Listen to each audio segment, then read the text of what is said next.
ದಾಂಡೇಲಿಯಲ್ಲಿ ಕಾಂಗ್ರೆಸ್ ಪಕ್ಷದ ಪರಿಶಿಷ್ಟ ಜಾತಿ ವಿಭಾಗದಿಂದ ಲೋಕಸಭಾ ಚುನಾವಣೆಯ ಪ್ರಚಾರ ಸಭೆ. ದಾಂಡೇಲಿ ಹಳಿಯಾಳ ಜೋಯಿಡಾ ವಿಧಾನಸಭಾ ಕ್ಷೇತ್ರದ ಪರಿಶಿಷ್ಟ ಜಾತಿ ವಿಭಾಗದಿಂದ ಲೋಕಸಭಾ ಚುನಾವಣೆಯ ಪ್ರಚಾರ ಸಭೆಯನ್ನು ಬ್ಲಾಕ್ ಕಾಂಗ್ರೆಸ್ ಕಾರ್ಯಾಲಯದಲ್ಲಿ ಯಶಸ್ವಿಯಾಗಿ ಹಮ್ಮಿಕೊಳ್ಳಲಾಯಿತು. ಈ ಸಂದರ್ಭದಲ್ಲಿ ಕಾಂಗ್ರೆಸ್ ಪಕ್ಷದಿಂದ ಪರಿಶಿಷ್ಟ ಜಾತಿ ಜನಾಂಗದವರು ಪಡೆದುಕೊಂಡ ಸೌಲಭ್ಯಗಳನ್ನು ಸ್ಮರಿಸಿಕೊಳ್ಳಲಾಯಿತು. ಪರಿಶಿಷ್ಟ ಜಾತಿ ದೌರ್ಜನ್ಯ ತಡೆ ಕಾಯ್ದೆಯನ್ನು ರಾಜೀವ್ ಗಾಂಧಿಯವರು ತಂದಿರುವುದು, ಉಳುವವನೇ ಭೂಮಿಯ ಒಡೆಯ ಕಾಯ್ದೆಯನ್ನು ಇಂದಿರಾ ಗಾಂಧಿ ರಾಜ್ಯದಲ್ಲಿ ದೇವರಾಜು ಅರಸು ಅವರ ಕಾಲದಲ್ಲಿ ಮಾಡಿರುವ ಕಾಯ್ದೆಯನ್ನು ನೆನಪಿಸಲಾಯಿತು. ಸಂವಿಧಾನದ ರಕ್ಷಣೆಗಾಗಿ ಅವಿರತವಾಗಿ ಕಾಂಗ್ರೆಸ್ ಪಕ್ಷ ಹೋರಾಟ ಮಾಡುತ್ತಿರುವುದನ್ನು ಈ ಸಂದರ್ಭದಲ್ಲಿ ವಿಶೇಷವಾಗಿ ಸ್ಮರಿಸಿಕೊಳ್ಳಲಾಯಿತು.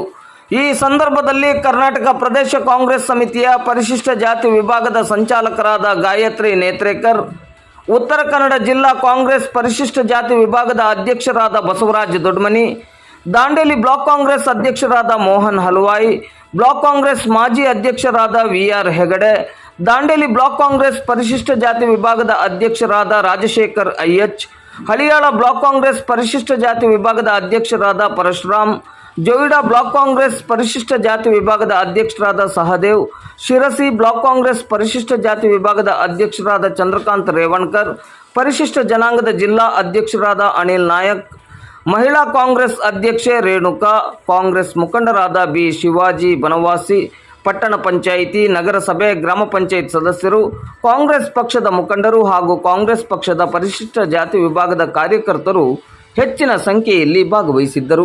ನಾವೆಲ್ಲ ಬರ್ತೇವೆ ಅನ್ನುವಂಥದ್ದನ್ನು ನನಗೆ ಕರೆ ಮಾಡಿ ತಿಳಿಸಿದ್ರು.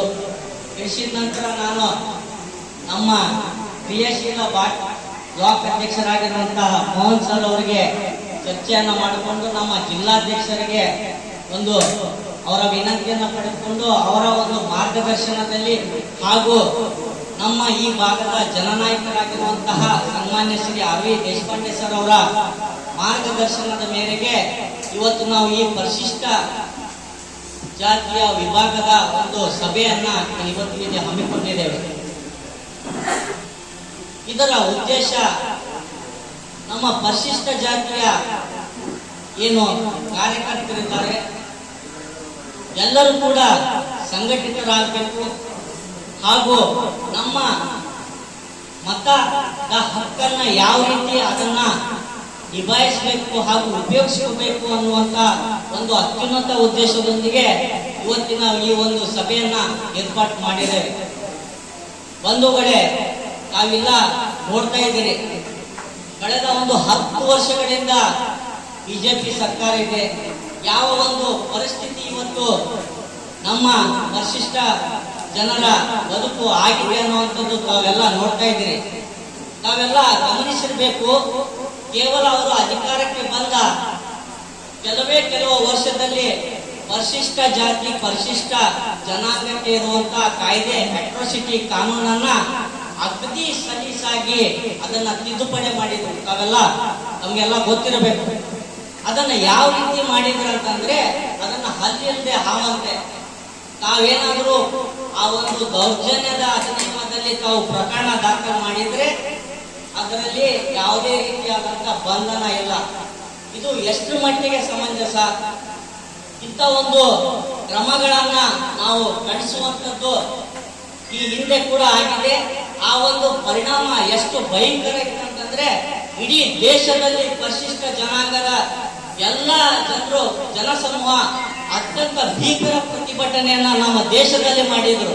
ಅವಾಗ ಬಿಜೆಪಿ ಸರ್ಕಾರ ಸ್ವತಃ ಅವರೇ ಬಂದು ಇದು ನಡೆಯೋದಿಲ್ಲ, ನಮ್ಮ ಜನಾಂಗದ ಹಕ್ಕನ್ನ ಕಸಿದುಕೊಳ್ಳಲಿಕ್ಕೆ ಸಾಧ್ಯನೇ ಇಲ್ಲ ಅನ್ನುವಂಥದ್ದನ್ನ ಮನಗೊಂಡು ಅವರು ದೌರ್ಜನ್ಯ ಅಧಿನಿಯಮವನ್ನ ಯಾವ ರೀತಿ ಕಠಿಣ ಮಾಡಿದ್ರು ಅಂತಂದ್ರೆ, ಅರೆಸ್ಟ್ ಮಾಡಬೇಕು, ಅದಕ್ಕೆ ಆಂಟಿಸಿಪೇಟರಿ ಬೇಲ್ ಕೂಡ ಇಲ್ಲ. ಹಾಗಾಗಿ ನಮ್ಮ ಹಕ್ಕುಗಳನ್ನ ನಾವು ಯಾವ ರೀತಿ ಕಾಪಾಡಿಕೊಳ್ಬೇಕು ಅನ್ನುವಂಥದ್ದು ಬಹಳ ಪ್ರಾಮುಖ್ಯ.